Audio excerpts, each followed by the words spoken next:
Cool.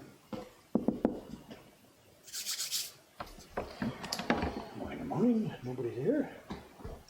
Am I the right time? 8 o'clock. Saturday's right day. Yes. There is somebody there. Done this before, I did it a couple of months back, whatever. I got everything ready, got up in the morning. Oh my God, this is stream today. Get ready, I'm late. Run downstairs, get everything set up, run, bang, bang, click, click, click. Wait a minute. It's Wednesday. There's no stream today. Good morning, guys. The giant dude in the window. We should focus in on him one day. I know one thing about the view outside today. Today's Saturday here. I've got the camera outside, but it's now 8 o'clock. And the general rule here in Tokyo for things like construction and making noise and things like that is 8 to 8. When you're doing construction, you're supposed to keep it between the hours of 8 and 8. And this week there has been construction going on at the former location of Emmy's Bar, which is in the window there. You can't see it. There's the right-hand side of your screen in the bottom. No, you can't see it. If the bottom camera moved just a little bit to the right, you'll see the entrance to the shop 2 doors down from us. Next door is the kimono shop, and beyond that is Emmy's Bar. Emmy left quite a while ago, half a year ago or more. The bar has been empty, and it's now being renovated. Company is coming in. They're going to be selling crepes for people that walk and eat. Welcome to the new world of Asakusa. Anyway, what I was getting at is that there's been construction there the past few days. And the construction boys came to our shop here on the first day they started, and they apologized, as is normal. Excuse me, there's going to be noise and disruption next door while we do some construction. We're like, okay, we understand. Thank you very much. Well, what they've been doing, of course, is they've got their truck full of their gear, their welding equipment and saws and supplies and all that kind of stuff. And every day, starting at around 8 o'clock, they park their truck right bang in front of where we are here. So I'm expecting any minute now that truck to pull up. And I'm going to block the view. Although it's possible maybe they're not going to be working on the weekend. I don't know. That would be unusual to not work. So we'll see. We'll see what happens. If that happens, we can either leave it there if it's interesting or get up and turn the camera the other way or something. We'll see what goes on.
Paper out, yes, paper is out. Well, just one today. It's going to be quite a weekend here. Ishikawa-san is working on, I forget what she's working on. I don't know. I took the paper up. I didn't actually read what it said. Nengajo, she's doing some more New Year's cards. The Patreon people are still, we're still trying to fulfill the Patreon list. The girls have finished their batch of the second print of the year, the first batch of the second print in the year. And that's in Ome now. In fact, this weekend it's being prepped for subscribers. Cameron prepared the billing yesterday for the February print in the subscription series. And somewhere around noon today, because it's the first of the month here in Tokyo, I will trigger his computer to send out the invoices and bills for the first of the month. And we're in a little bit of a jam here. It's the beginning of the month, and payday for the staff is going to be on the 5th. Today's the weekend, so the 5th of the month is payday for the staff. They give us their timesheets, and we have the list of prints that were made, and everything else goes on. And Cameron collects that at the end of the month, and then everybody gets paid on the 5th. The normal way of doing it. And this month, I'm going to have trouble doing that. Wait, what, why? Are we having trouble? No, our business is fine. We're doing okay. It's PayPal. PayPal has got a hold on our account and has had a hold on our account for the entire month since the beginning of the year. And it's because we are a new account. We've been in business. I've been dealing with PayPal since like 2003. In that time, I had one chargeback since 2003. Chargeback from a dead man, whatever, it's a long story. So we get a perfect record with PayPal, or I have a perfect record with PayPal. But our account, our new account with them, is still on hold. And we can't get through to a human being to tell them, look, you idiots, this is not a new account. It's the same person, just changed the name from David Bowl to Neko Hakkei. And we can't get through to them, and they've frozen all of the funds. People are still paying. They're accepting the money from people, but they won't give us access to it. And we have no idea how long that's going to go on for. And that's it. That's the funds, of course. The last month's revenue, the last month's income from all the subscription prints is still frozen. So we've got the shop revenue that comes in through Square or cash, whichever people pay. And Square is happily doing what they should do. They're processing credit cards and putting money in the bank that night. But PayPal is misbehaving. And if it goes on for much longer, it's been a month now that thing's been frozen. There's no human being in touch at the other end.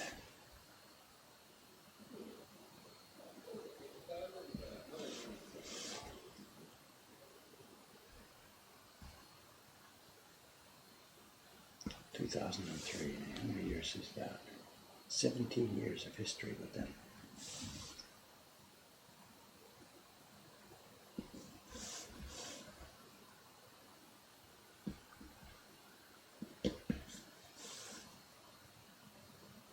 I suppose there's probably suggestions in the chat here, why don't you dump PayPal? But we can't. They're the only people who offer the service that we need. Oh, there we go. Broke the knife. There we go. Dave complains about something, the knife breaks. Look at that. Should learn my lesson. Let's get the broken piece out. Okay. Here we go. I think that's the first break on this new knife. Can you see it? The triangle? It's magnetic. It sticks to the knife.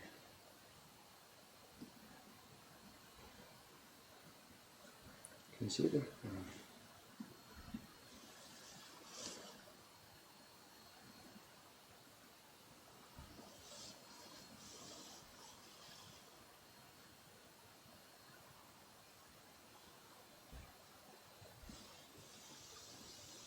See the little triangle.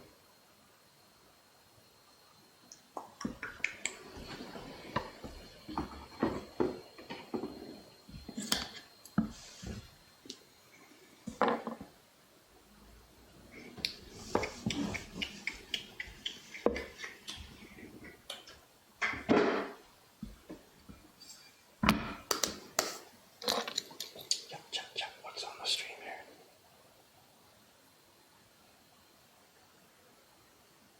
Well, questions. But it seems that people are answering. All right, thank you.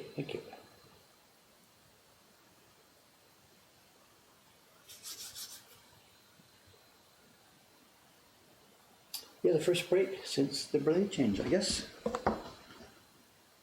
It's me, I was busy complaining.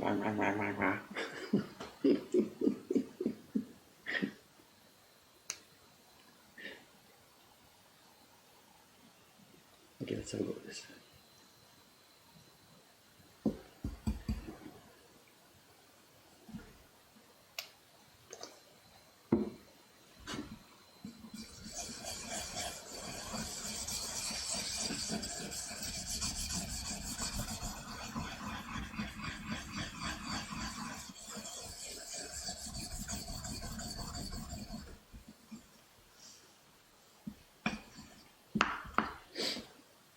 okay, it's quite a bit broken. It's about a millimeter loss, so we do need the stronger stone, the 400 stone. Ah, Soka, Brexit happened like 10 minutes ago. Soka, Soka, Soka. Soka. So I'm now no longer part of the EU. Soka. What a tragic that whole thing was. It hasn't affected me. I'm British. I was born in Britain, and I'm now no longer, I guess I no longer have the right of residence in France or Germany and whatever, I guess. So my life has changed, has it? It doesn't affect me, I guess, but it affects my brother very much. He lives in Germany. So he's very much affected by this.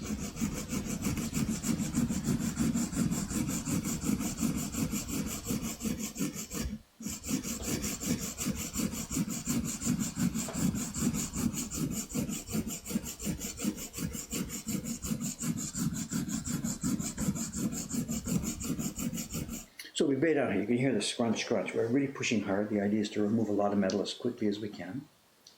Once I get towards the shape I want, I'll back off from the pressure so it doesn't scratch so much. But the first step here is we want to get rid of metal. So grind, grind, grind.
All right, we've arrived at our target shape.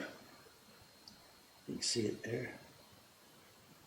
We've arrived at our target shape. So now some more strokes with a little gentle pressure. I've been pushing down and it's really scratching. So if we could look under a microscope and see the steel, it would be horribly gouged. So same shape now, same angle, same everything. Just back off the pressure for a while and get rid of some of that gouging, the scratching on the steel.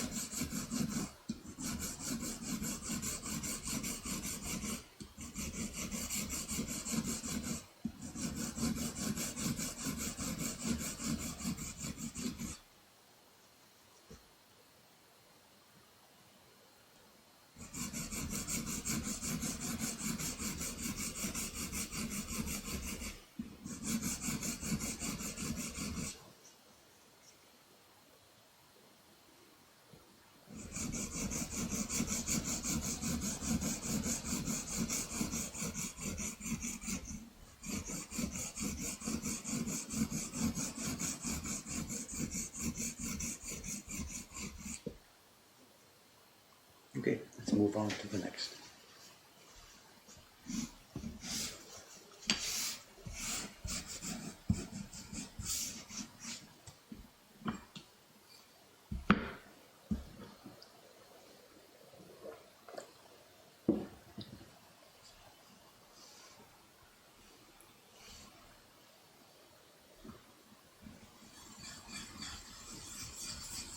I remember the last time I was in Britain. I really don't remember. I went there, sort of when I dropped over to we went to see the British Museum and the V&A collection. That was in like 1999. I don't think I've been back since then. I don't remember.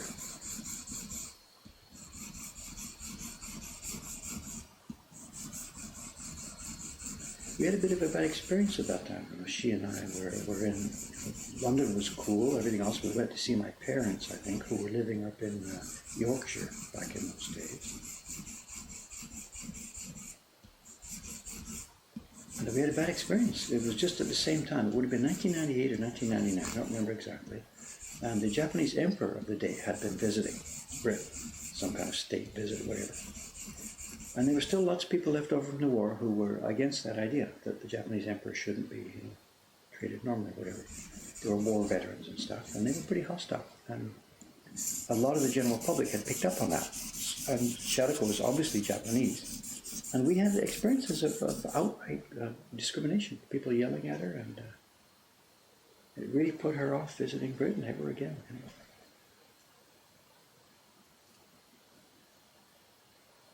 I don't know if it's the same now. This is now 20 years later. Would we find the same thing now? Discrimination against Japanese there, I don't know. But that particular summer when we visited,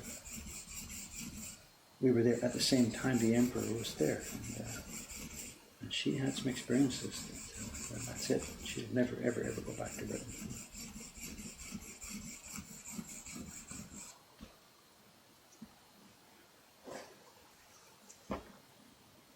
Okay, we're almost there. I think they're polishing here.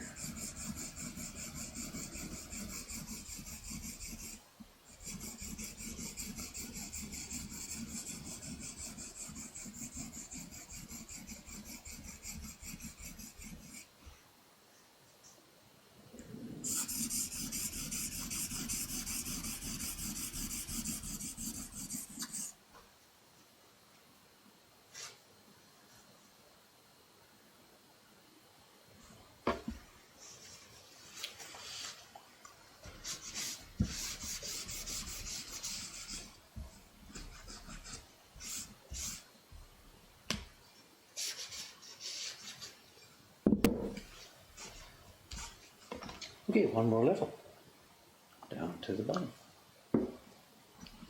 This is the fine stone. For the third level, I always use a natural stone. I'm sure there's no real reason for doing this, just I want to keep some kind of contact with instead of just the steel ones we've been using. The steel stones I've used, they're unbelievably efficient and just whatever, I can't say enough good things about them. The traditional stones for the rough, when you use the traditional stone for the rough part, it's a rough stone, it's called an arato, but it also degrades quite quickly. And when you wipe, you start putting a groove in the stone. And it's difficult to keep the stones maintained nicely, to keep them flat. Whereas the diamond stone, of course, stays flat pretty much indefinitely.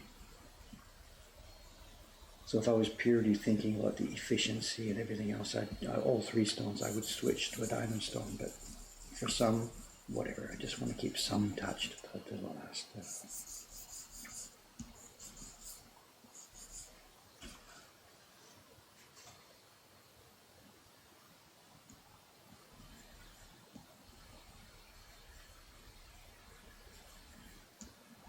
The shop where I bought this stone is just around the corner from here. It's called Toishiya, and it's been closed now for, I don't know, easily 20 years, maybe more. The shutter has been pulled down. There's a sign saying we're finishing business, and that sign and that shutter have been closed for upwards of 20 years. And it's at a major street just around here, and the property must be worth a fortune. There must be many people who would like to get in there and open shop, and that's in that corner. I've got no idea the history. The old guy is probably the old guy who used to run it is just still hanging on until he actually passes away. They're not allowed. His family can't do anything with the property, I guess. So that's probably the back story.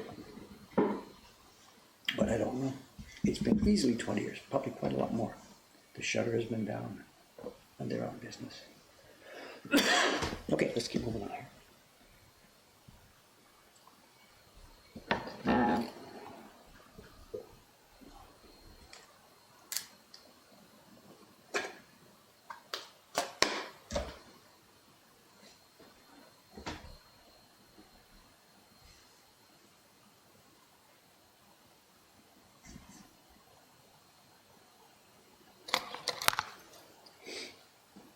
Look over here.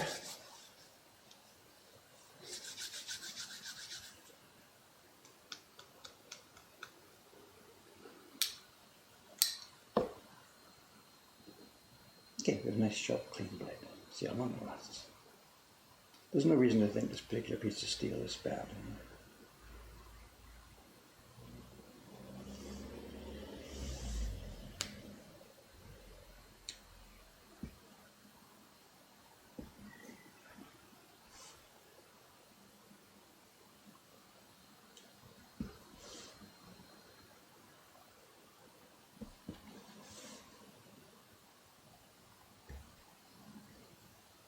No sign of the construction people next door. Now, interesting. Maybe it's not going to be on today, and maybe they can start later. I don't know.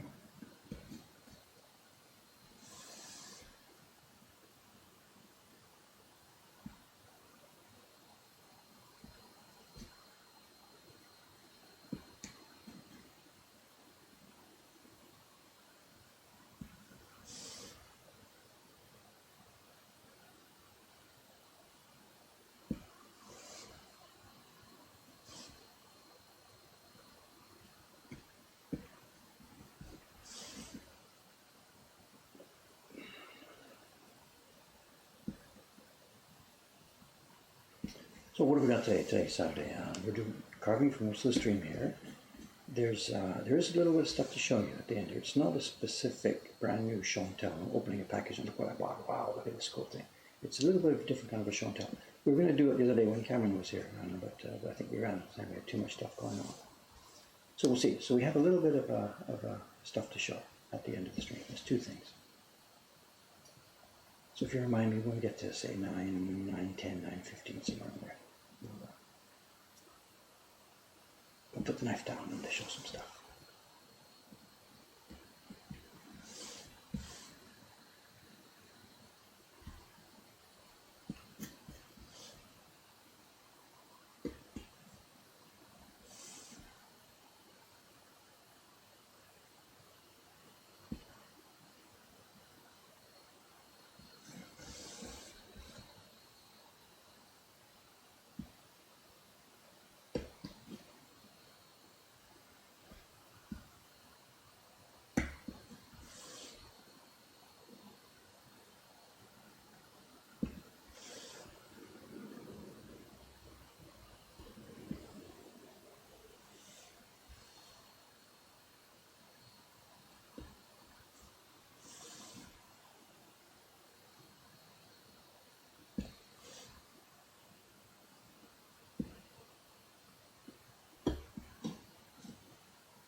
Zoom back here. Night follows day, the sun goes up, the sun goes down, Dave zooms out, Dave doesn't zoom in.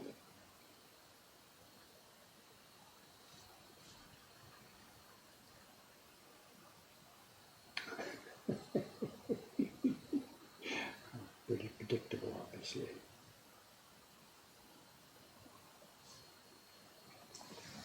Now you figure out why it moves to a different place. I haven't touched the camera, but whatever. Sorry about that.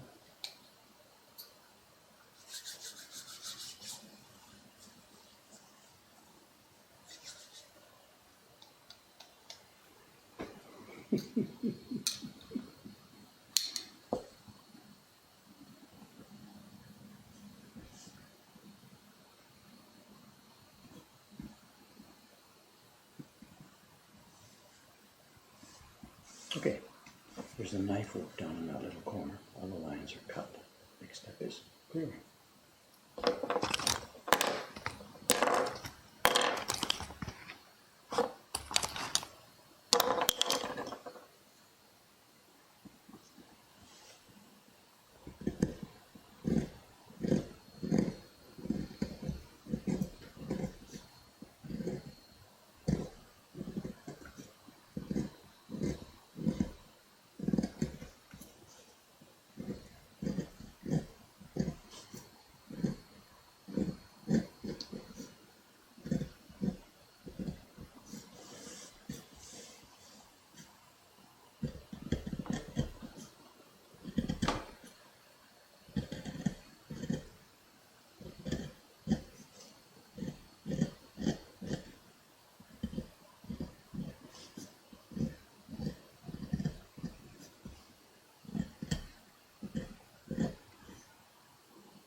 I mentioned last week that in this coming week there may be a day when I'll be off the stream. I have to go up to visit the papermaker Iwano-san up in Fukui Prefecture. I was going to call him to find out what's the best day. What day he's free. It could be that the best day for him is either Wednesday night or Thursday, and if that's the case, then I can't do a stream on Thursday this coming week. So at the moment it's still undecided what to do. So today's Saturday, so I will be here for sure on Monday morning, the coming Monday. There will be a normal stream on Monday. But it's possible that the next stream after that, the Thursday one, may not exist because maybe I'll be up in Fukui Prefecture. So I'll let you know on Monday what's happening. If I end up going up there Tuesday or something, it's okay. There'll be a normal stream on Thursday. But at the moment, it's still up in the air.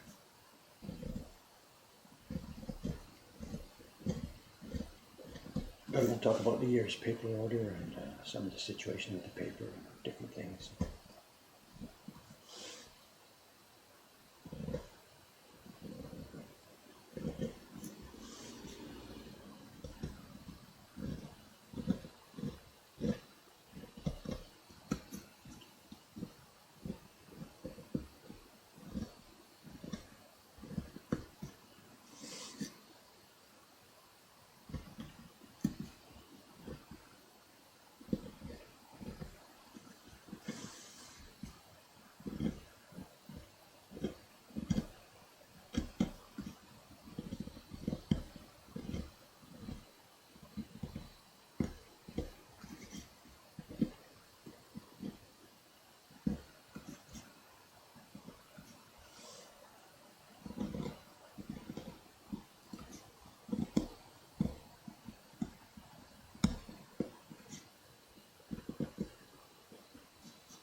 It's been a few years since I've been up there to see Iwano-san. I don't like to go too much because it's really bothersome, but he's, quote, famous, unquote, here. He's a living national treasure, and there's media requests all the time.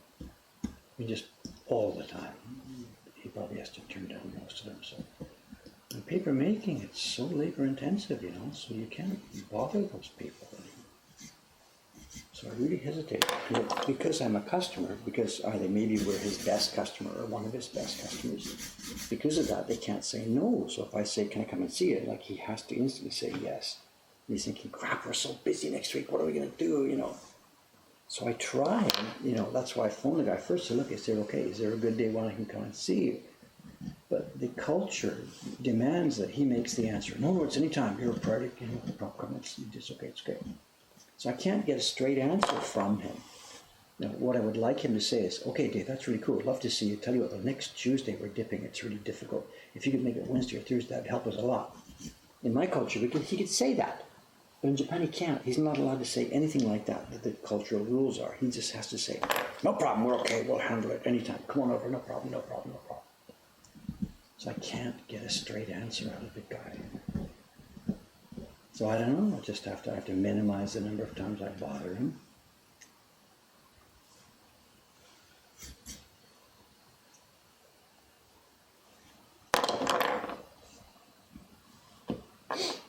Oops, where am I here? So,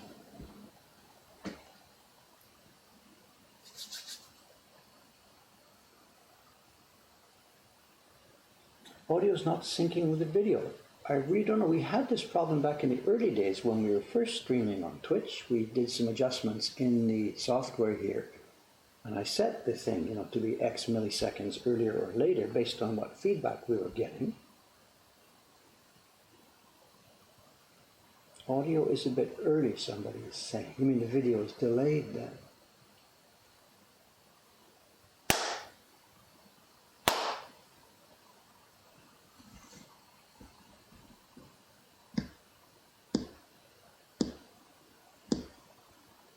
I mean, at this end, of course, it's all lined up together for me. I can't...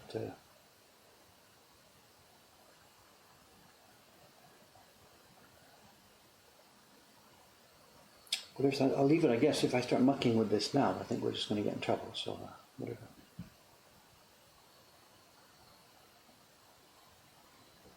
Lots of delay on your camera. I mean, remember, we've got 3 cameras working here, so I don't know. Anyway, I'll leave it unless it's extremely disruptive and you think I should try and set it. I can't remove the audio, but there's a setting in here for video delay. I can't advance it, but I can video delay it. So if the audio is before the video, there's nothing I can do. I can just delay the video more. If the audio is behind the video, I can delay the video, which might make it match.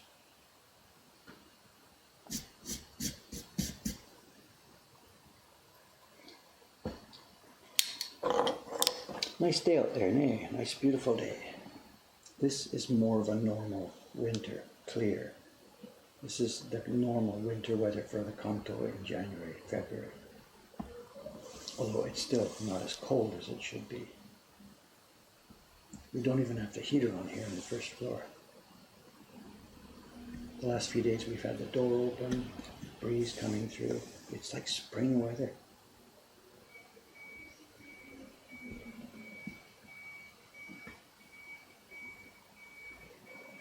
Is that the truck getting ready to come in?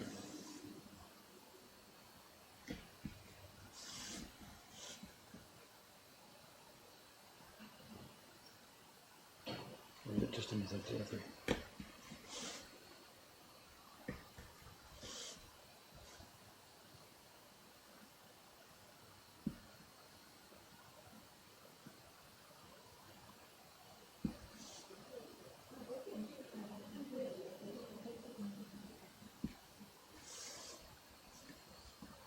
Asakusa here, it is of course been very, very quiet. It's always quiet anyway in January, February, but now it's much quieter. The Donkey Hodi store down the street, which is normally a beehive of activity, like 24 hours a day, literally 24 hours a day. You go in there in the middle of the night and it's still busy with tourists. It's now Death Valley. Their main business is, of course, Chinese tourists, and at the moment, you don't know what's happening there. There are no Chinese tourists here. So that part of life has changed dramatically. Our own business is not impacted too much by that because we don't have a lot of, we're not interested for Chinese tourists, so not many of those come here. But where it's going to go from here, I don't know. Obviously, as this thing moves forward, people are going to sit tight and stay home. So our spring tourist season may end up being non-existent this year.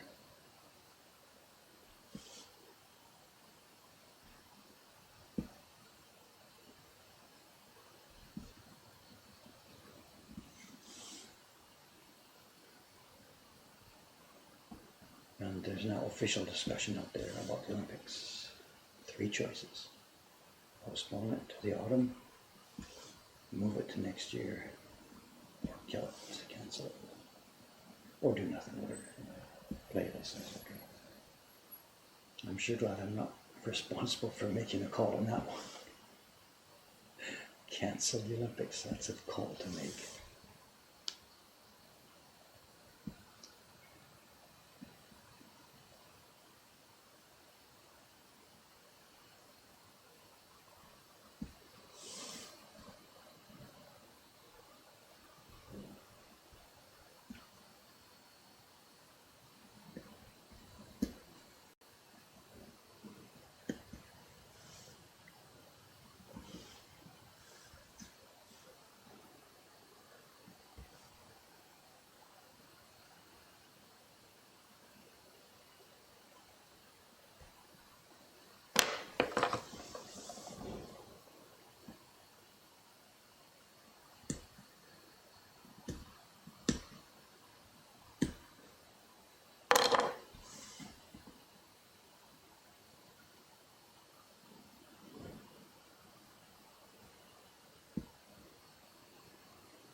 A printmaker's ball. What?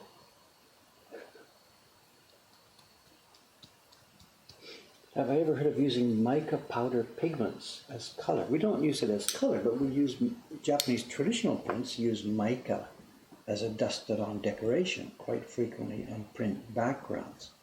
They're printed with a color tint first, and mica powder is then dusted over the prints. I've made myself lots like that. It's very, very common in the old days. It's called ummo in Japanese. The prints from the era of Sharaku and Utamaro, frequently the higher quality prints, the expensive prints, had a dusting of mica powder on them. But I have no experience of using mica as a color. We buy it ourselves here as it's a silvery, semi-transparent ground mineral. And we use it as a dusting on and gluing it onto the paper. There's pages on my website showing how we do that in the quote old encyclopedia section of my website, woodblock.com. There's a bunch of pages showing how we've used mica powder for backgrounds.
How does this level of zoom compare to the view in the microscope? I mean, I don't know what size of screen you're looking at. You know, I've got a laptop screen. I could have an 80-inch screen. It would look bigger. I mean, how do you compare with what I'm seeing with what you're seeing? We've talked about this many, many times. When I look down at my finger here and look through the scope, as far as I can tell, it's about double size, about a 2x, I guess. But I really don't know. What I need to do at some point is get the camera here and shoot the camera, just take a picture from here that can see in the lens and can see my finger, and you'd be able to see both side by side. But how that compares to what you're seeing, it all depends on the size of your monitor, of course. Well, many people ask about this. There's not so dramatic. This is not microscopic. We're not doing brain surgery here. There are no bacteria walking around underneath the microscope. We really don't need this thing. Even if just by showing that I'm using a scope, it's kind of an embarrassment. the scope acts as my glasses for the most part. And as we've said many times, it keeps it in the same place so that the camera, if I didn't have a reason to stay in the same place on the desk, I'd be wandering all over and the camera would never be able to follow where I am.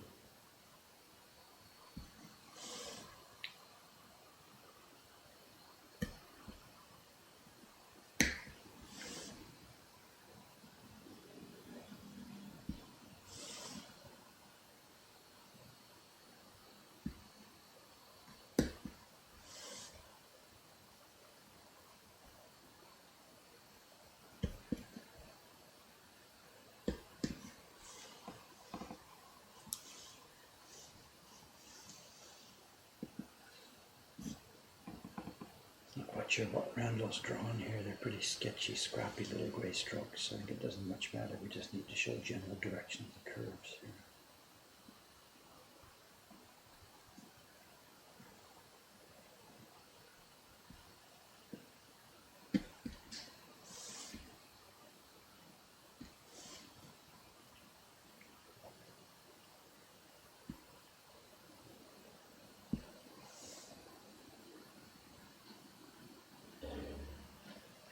Oh, Shikosan, hi, good morning, good morning. She's the only printer up there today. It's the only package I took out of the freezer.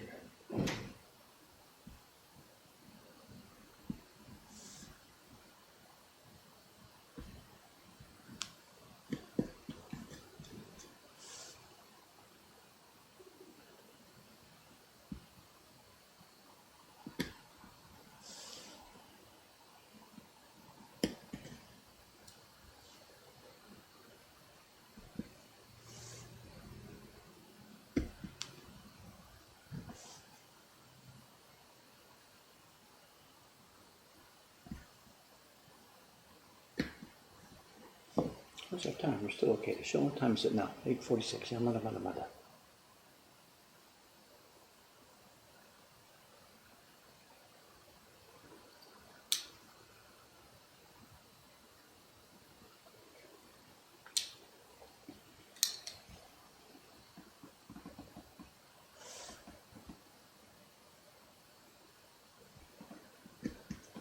Talking about paper there, one more thing on my list of things to talk to Iwano-san. I'm going to head up there next week. It'll be really difficult to try and get a straight answer out of him. It's a question of how much paper can he make and what kind of orders does he want.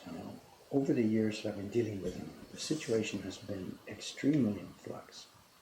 Some years, and if you go back, this goes back, I don't know, 20 years or something, when we ordered the paper, it came straight away. We ordered it, he made it. He had no backlog, he had no order book. There were so few people buying this kind of paper. We're going back 10, 15, 20 years. And they were not in any way going to think about taking on apprentices. They weren't struggling because they had their own home. It's not, it's a family business, so there's no debts and stuff, whatever. But basically the order book was empty. If you wanted something, they made it and sent it. They were happy to get the order. The situation with them now is completely different. They're swamped with orders. There's a huge demand for paper these days because of a number of factors. The new pop culture printmaking boom, and then of course the tourism boom, whatever. So they're not, they have an order book now. We put our order in nearly a year in advance. Last time I spoke to them was this time a year ago. And I put my order in for the coming year. That was 2019.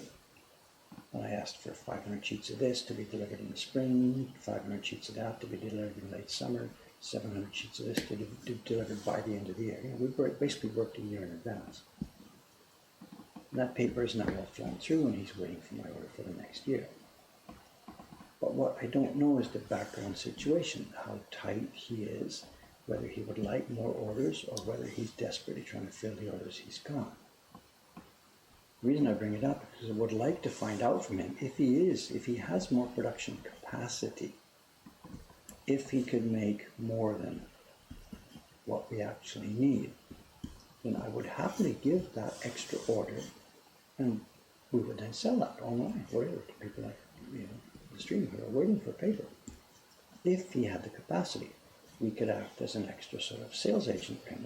We can order the stuff, and we could put it in our catalog and get it, make it ready, and I mean, look at it. Don't jump up and down. I'm not saying this is going to happen. I'm saying if it turned out he had the capacity, and he would be straight with us and tell us about this, we could place extra orders on top of our own requirements, and then that could be sold. But it's really, really hard to get an answer out of him, because every time I say, can you make this? He says, yes, we'll do what you want, we'll do what you want. It's part of the thing I mentioned a few minutes ago.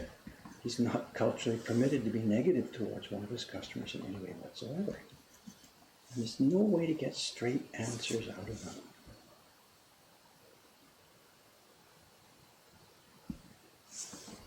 So I don't know, it'll be probably just a bit frustrating trying to talk about these things. But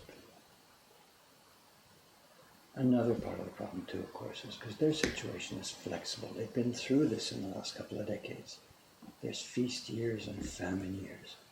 And they have to work in advance with their suppliers. So if, for example, he had capacity this next year, and I said, let's order more paper, and he said yes, he then has to go upstream to his supplier to get him to plant more fiber for the next year. And this guy's been in the same situation before, but people have ordered it, and then canceled out because there wasn't any orders. The guys have been left with acres of mulberry and stuff that nobody wants to buy. So everybody's gun shy about the idea that we would like to place an order next year or something, because they've been there in situations where it didn't happen. So they're all gun shy.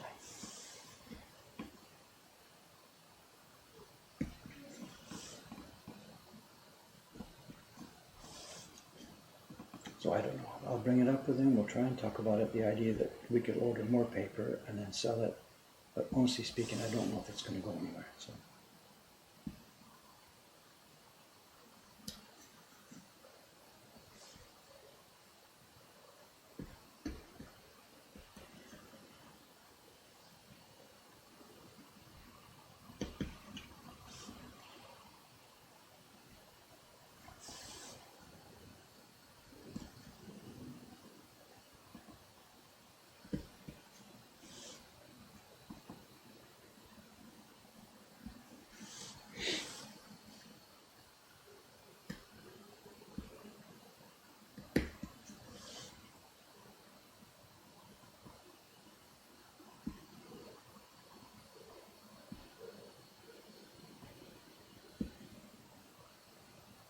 So no construction out there today, it seems, or not yet. Anyway, no truck has showed up, just as well, it's a little bit noisy. They finished the first stage, they've gutted the building. At the moment, there's a plywood panel stuck in the front of it. We saw yesterday when they were getting ready and cleaning up and going on. They've totally gutted, there's nothing left. There's a dirt floor, there's a gas pipe sticking up ready for being installed. And that's it, the rest of it's total shell. They have just ripped everything out. And now I guess the next stage, company number 1 is finished. That's doing their deconstruction. And now I suppose company number 2 is going to come in and build a new shop in that space.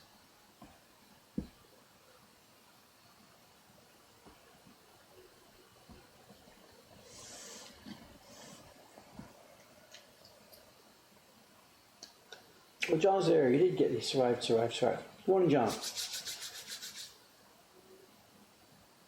Good morning for you. It's not good morning for you? First class. Yeah.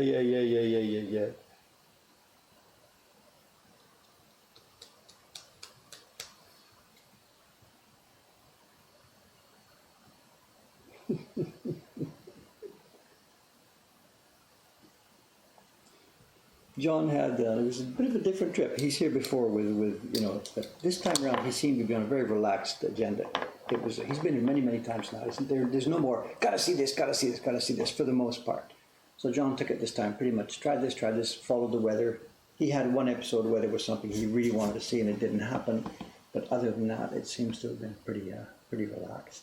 And the last couple of days, John was in the shop where he said, okay, you guys got any ideas? What should I do with these last couple of days? Things to see and stuff, That's how much of a peaceful trip it seems to have been. So.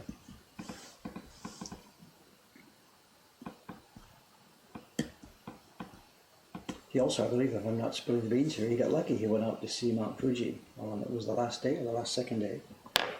And the weather cooperated. We got some very nice photographs, I think, of the mountain, the famous mountain.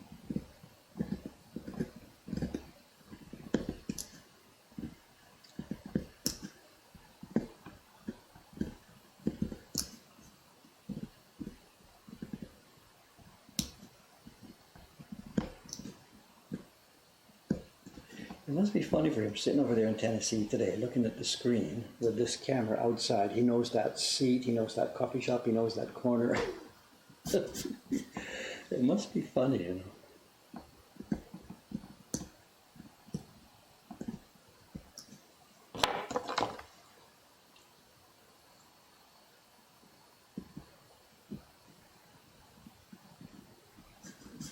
He knows what's around the corner. You know, when you go up to the red awning there and turn left and go around the corner, you know, he knows what's up there.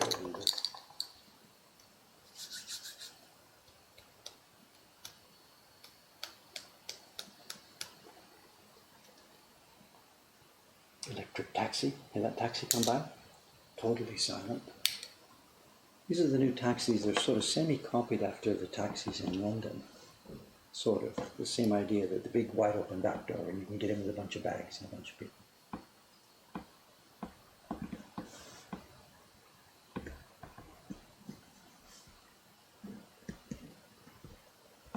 There's a hotel directly across the street from us, so there's frequently taxis stopping right in front of our place.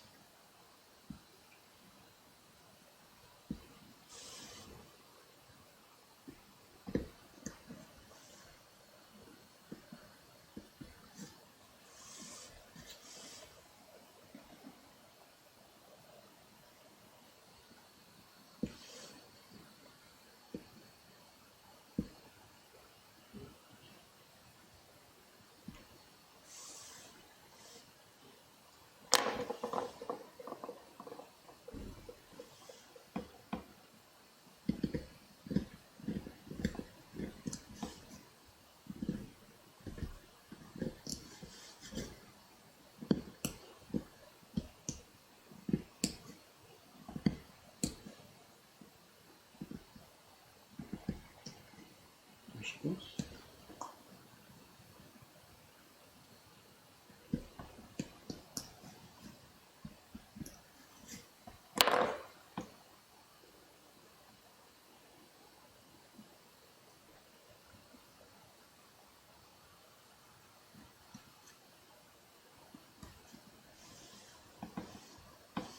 Okay, I think we're all cleared away there, so time for some more chop, chop, chop.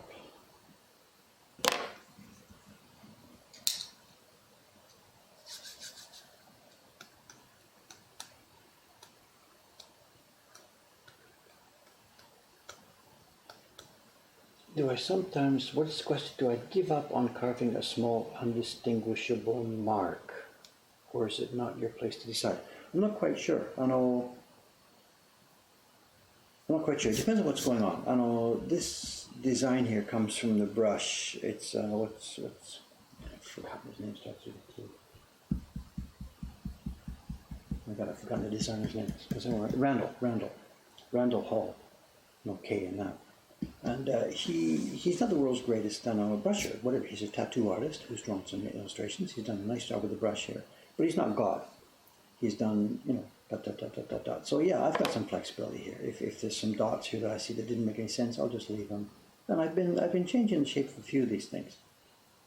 But overall, I've kept it pretty much as it is. It's Randall's picture. It's not for me to muck around with it too much. But there's nothing, you know, over on the eyes and the nose, it's going to be more critical. But up in the backwoods here, there's nothing here that is super critical to the mission. If it turned out that my knife slipped and chipped that dot, I don't think I'd be repairing it. I think I would just let it go. But whatever, we're looking 90x% to recreate what we see here, but not as a slave. Not sure what to offer. For the most part, I'm carving what I see for the most part.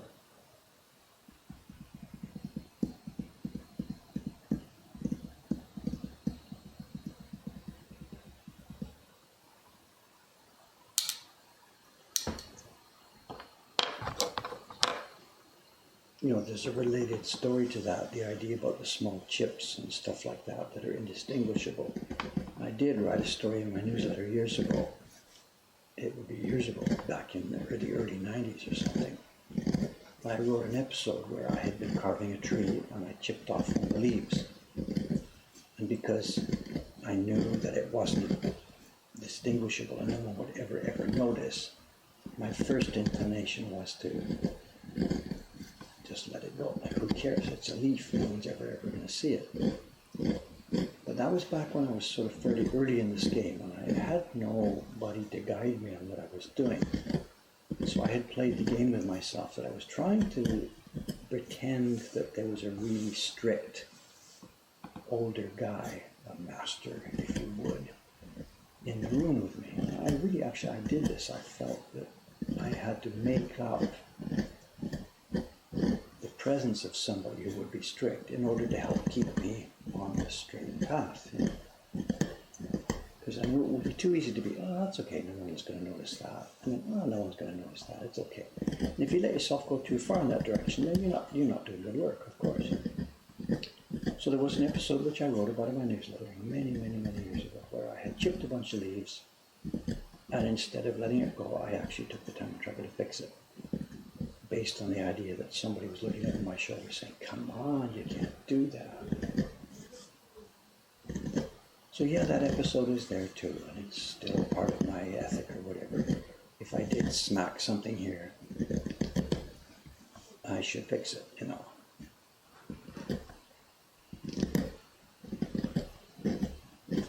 At the end of the day, it's your conscience by yourself, Even if nobody else can see it, the idea that, it's like the furniture guy that's a bit pretentious. I think Steve Jobs was talking about this one day, some little computer chassis point inside that no one would ever see except the repairman. No, we gotta do it right. I forget the exact was. Yeah, whatever. It's a flexible thing, but as much as possible, you try and do what you think is right for a specific job at hand. And if you let yourself get too soft, then yeah, your work will become soft. So,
waiting for time. No.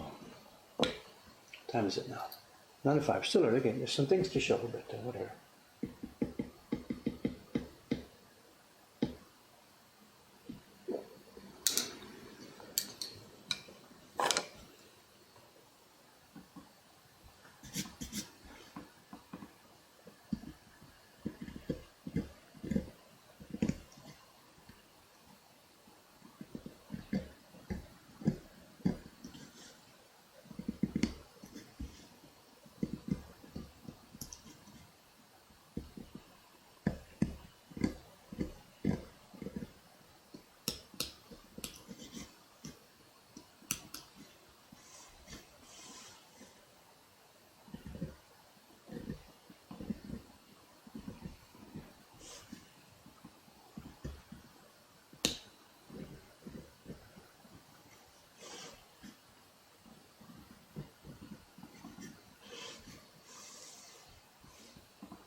Somebody here? Who's that? Kawai-san? Who came in? Sadako-san, come in. Whose footsteps? Sadako-san, I think. What's the staff today? It's me, Kawai-san, Sadako. I forget, maybe Tobias is coming? I'm not sure. I think there's 3 of them today. We've had a hiatus. There's been no print parties now for the past 4 days. We shut down the parties because of all the regular party staff. Shiba-san, Teiko-san, they were off for the week, working with Asuka-san on his exhibition. Well, that's closed now, I believe. So we had no print parties for almost 1 week. It was kind of a nice break for us. Although we did one print party yesterday for a media request. There was a TV company here. And actually, it's funny, there had been sort of a miscommunication between me and them. We had originally talked months ago, and we'd said, yeah, come on over anytime, blah, blah, blah, blah, blah, blah. So it turned over there, anytime for them as they came over yesterday. And there were no print parties, right? No paper ready, no customers, no nothing. And she's like, so where's all the customers? And I told her, well, whatever, we didn't talk about this months ago, but this particular week, there are no reservations and no parties. And she's like, what are we going to do? And I said, well, I don't have a problem, you have a problem. So she went outside. Kawai-san got some paper ready to doing a print party. And she went outside and corralled a couple of random tourists going down the street. She found a German couple. It's just deserted, it's like a bowling alley out there this week. So anyway, she corralled a couple of German tourists and brought them back and said, you're about to do a print party. And they're like, what? I don't know what she did. She must have said, I'm a Japanese TV company and we're doing this. And she could barely speak English. She certainly couldn't speak any German. So she had used her phone with the Google sort of translation thing on it. And a bunch of them, they were standing outside the shop here, trying to arrange, this woman's trying to tell them, come and do a print party. And their computers didn't understand what printing meant. And it was just it was a whatever chaos. We eventually got it sorted out. And a nice couple, they're here on their honeymoon, it turned out. So we did the print party. We started the print party, but it was whatever, pretty much chaos, start to finish.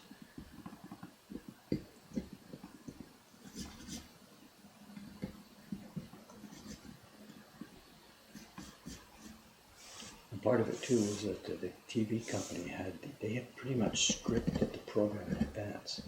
The program isn't about us or Mokohama. It's a program about Hokusai. Hokusai is such a hot topic these days. Every TV station and every production company tries to get something on the Hokusai bandwagon. So.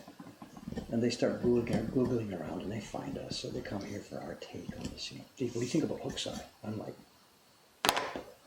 whatever.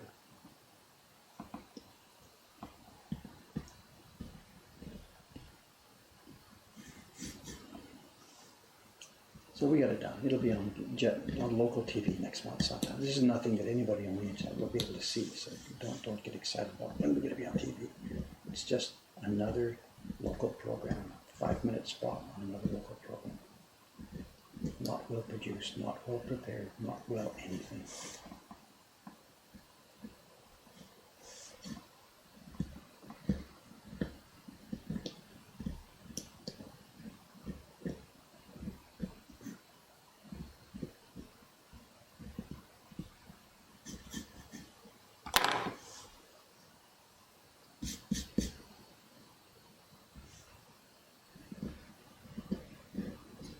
So you can see what we've been doing here, right? I cut first the shapes. I cut around the black parts. I cut around the outlines with the knife. And once all the outlines in any specific area are cut, then it's a question of clearing out the unneeded waste in the middle. And that will leave us a printing block. Later on, when we're rubbing pigment on this, pigment will go over the whole thing, but the pigment will just be transferred from the raised parts onto the paper. That's how this whole thing works. And we're getting there. We're getting there. We're now down to the last cat face on this block.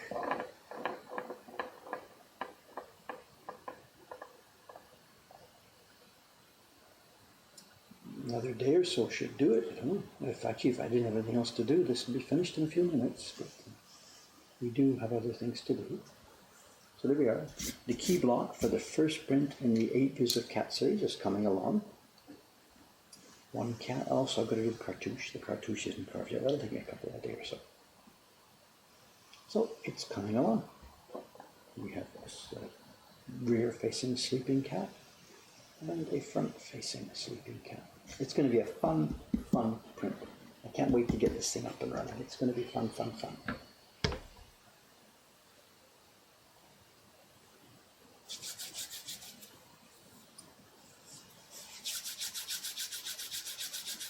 Okay, show and tell.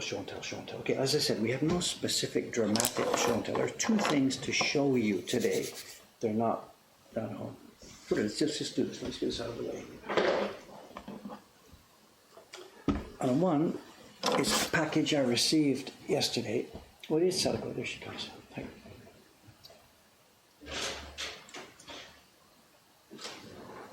Good morning. Hello. Careful the camera there. Hi.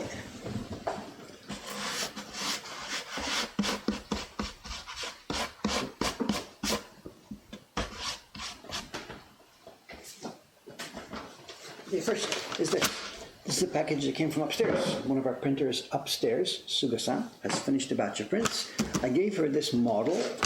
This is the print. It's the Koitsu image of a print that's called Tago no Ura. It's Fuji from Tago Bay. It's actually near where John was. John took some pictures of Mount Fuji just the other day in a beautiful weather, and he was very close to this actual place. This little bay doesn't exist anymore. It's near a place called Nihon Daira, which is where John was. And he sent me some beautiful photographs. Anyway, what's happening with this is we've been printing it, and Suga-san upstairs has tried her first batch of this. We have had this done by Kubota-san before, and by Chiharu-san. Sadako, a message. John Becker says, hello, Sadako. Do you remember John, the guy who was here this last couple of weeks, in and out? Yeah. She's not listening. We have Suga-san's batch, and she has given me the whole thing in 2 groups. And she's given it to me in one group like this, facing upwards, and one group facing down. And in this group of whatever it is, 15 sheets, she has done a Suga. She has said this is NG. In other words, she's done what I asked her to do. She splits them into 2 groups, the ones that she thinks are okay to go out, and the ones that she thinks are no good. Which one shall we look at first? Anyway, whatever, they're just gorgeous. She has done such a beautiful job. Again, she is getting so good at this. When she first came here, 3 years ago, there was no way she could do anything like this. And now she has grown into it. And the key thing about this print, you see the mist here. We don't print mist. We can't print lighter stuff. All this whole print is made by using darker pigments that encroach on other areas.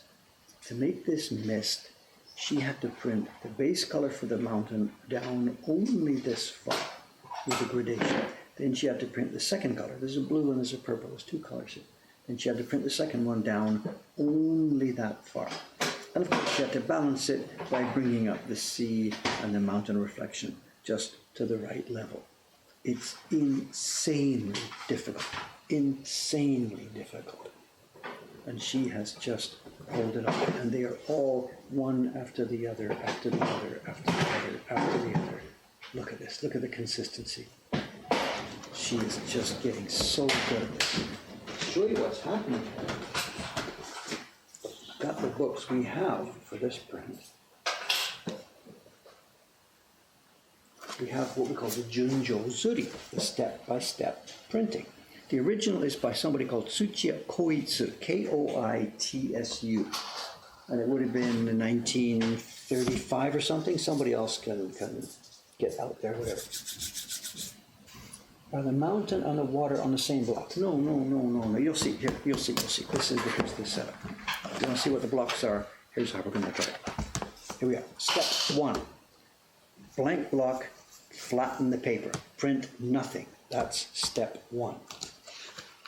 Step 2, the key block.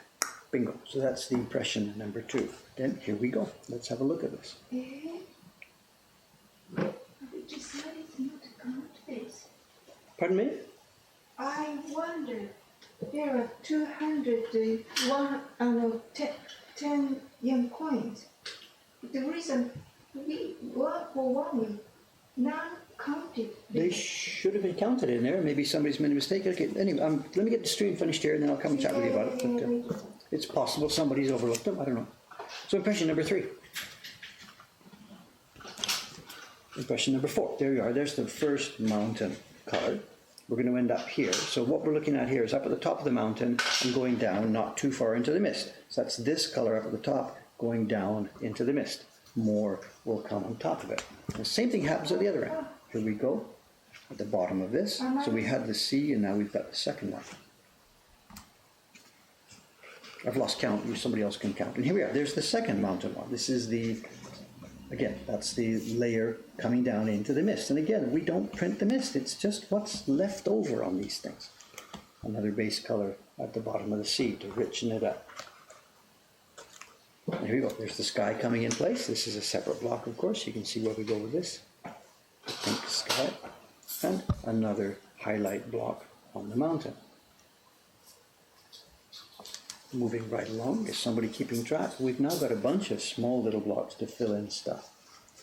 This has to be on a separate block from the ones on either side because we have to be able to adjust the distance. If this piece of land had been on the same block as one of these, we'd never be able to get this to come forward and that to go back. So it had to go on a little block by itself.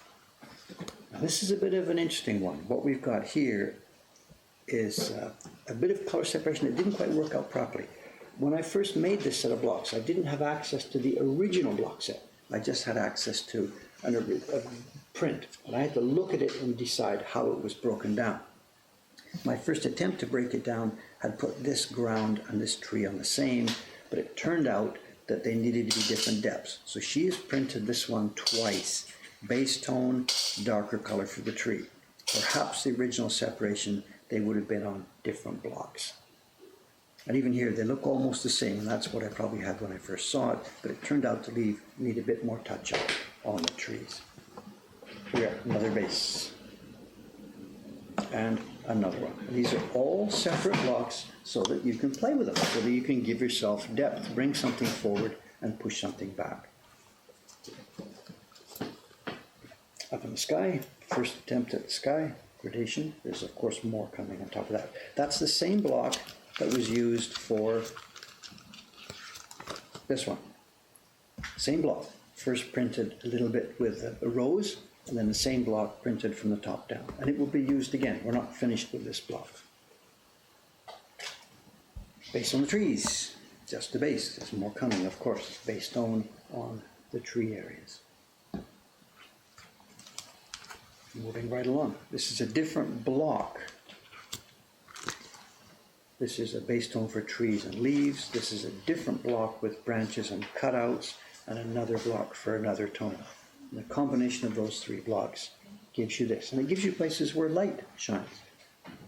What you see through here is that base tone, and the light shines through the cutouts. Leaves, leaves, leaves.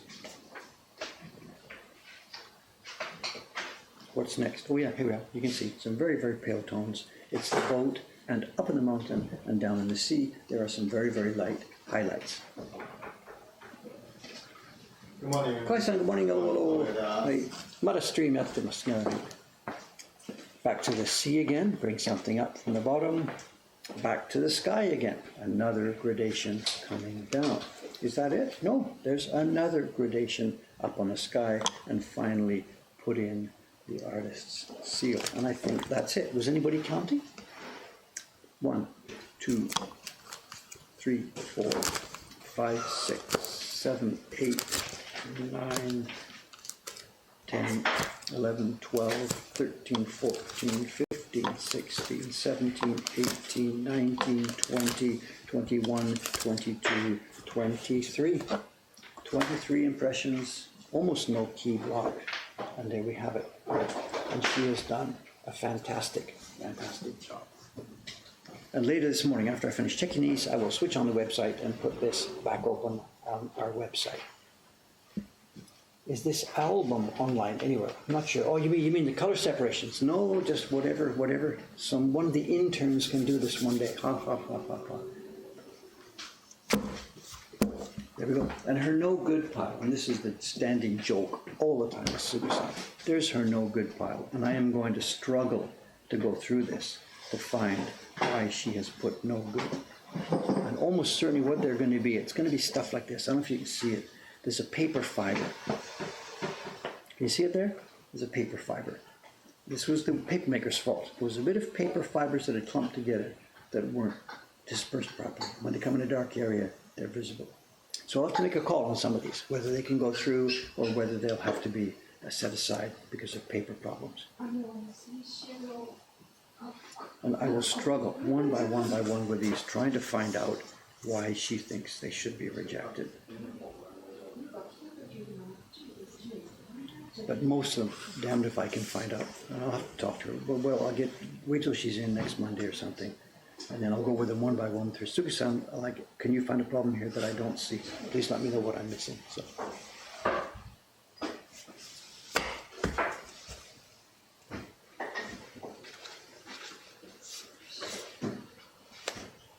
But beautiful, beautiful. I'm so happy to have staff members that can do this. Absolutely. Okay, let's move along. It's 9:23. There's one more thing to show here before we get out of here. I mentioned the other day, it was really, really, really quiet here. This would have been Wednesday. It was Death Valley, raining outside, no print parties, and I had two staff members.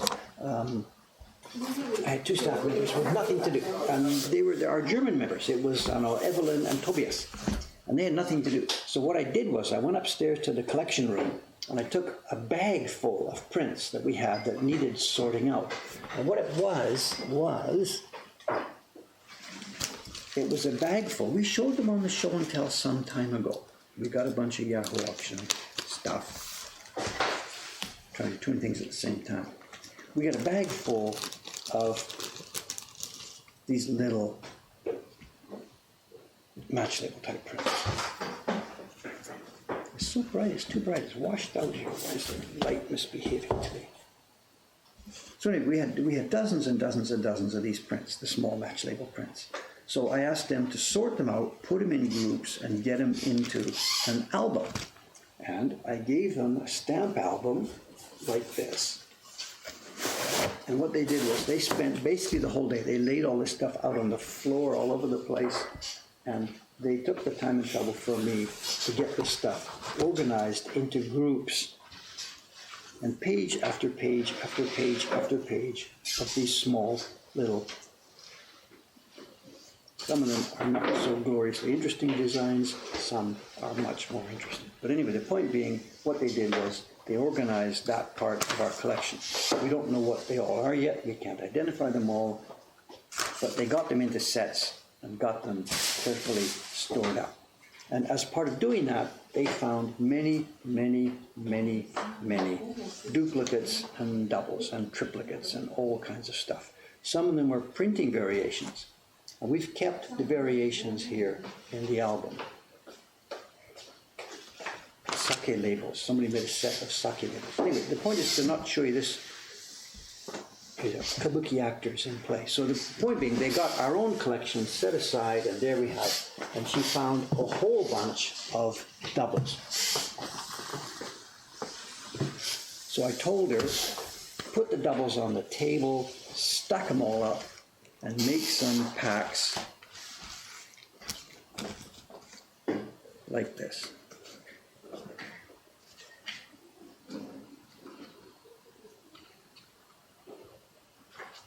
So we have here, I think, 10 sets of these. They're not sets, they're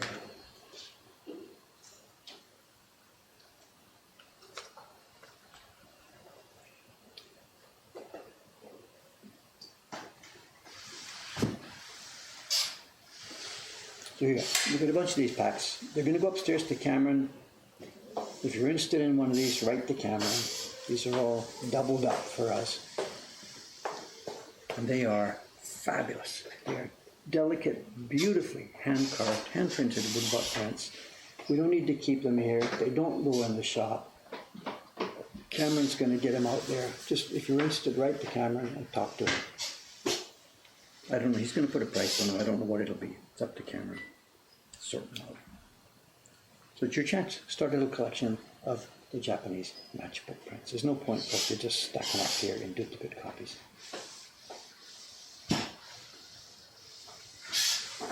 This is Shoki, the Demon Quarter. Part of a set travel.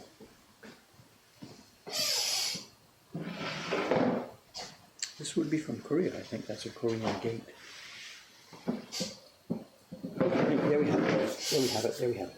Just write to us. Any one of our email addresses. info@mokohankan.com if you want. Or hilker@mokohankan.com. That's Cameron. Anyway, there we are. It is now 9:30. Here we go. Saturday's finished. Okay, I will be back here Monday morning with a regular stream, probably carving that cat's face. Next Thursday may be off. I'm not sure. I might be up in Fukui Prefecture. I'll let you know on Monday what the schedule is for the stream during the week. For now, I am out of here. 3 print putties today. It's time for me to get to work. Thanks, guys. See you then.